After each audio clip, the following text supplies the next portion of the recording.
Big பாஸோட இன்றைய நாளுக்கான முதல் ப்ரோமோவுல வந்து 50 நாள் ஆயிடுச்சு இல்லையா? பிக் பாஸ் ஆரம்பிச்சு.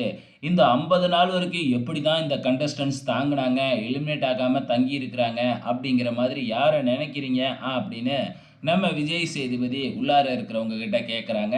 இதுவும் கோத்து விடுறது தான். ஸோ டாஸ்க் அப்படித்தானே குடுப்பாங்க. இதில வந்து பார்த்தீங்கன்னா, நெறைய பேரு ரம்யா பேர சொல்றாங்க. அதுக்கப்புறம் பார்வதி பேர சொல்றாங்க. அதுக்கப்புறம் நெறைய பேர் வந்து சாண்ட்ரா பேர சொல்றாங்க. சாண்ட்ரா வந்து 3 வாரம் தான் ஆகுது. அவங்க எங்க 50 நாள் இருந்தாங்க.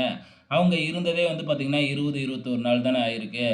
ஸோ, இப்ப அவங்களுக்கு வந்து பார்த்தீங்கன்னா, என்னைய வெறுப்பேத்துறேன்னு சொல்லிட்டு பிக் பாஸ் சொல்றதையே மதிக்கிறதில்ல. என்ன செய்றோம்னே தனக்கு தெரியாம இருக்கிறாங்க. இவங்கலாம் எப்படி பிக் பாஸ் வீட்டுக்குள்ள இருக்கிறாங்கன்னே தெரியல. அப்படிங்கிற மாதிரி விக்ரம் தன்னோட வன்மத்த கொட்டுறாப்ல. அதே மாதிரி அந்த பக்கட்டு இருந்து திவ்யா கணேஷ் இவங்கலாம் விக்ரம் பேர சொல்றாங்க. Okay friends. ஆக மொத்தத்தில அடுத்த வாரம் இன்னும் சண்டை பெருசாகும்னு நெனைக்கிறேன். 2 குரூப்பா பிரியும்னு நெனைக்கிறேன். பொறுத்திருந்து பார்க்கலாம்.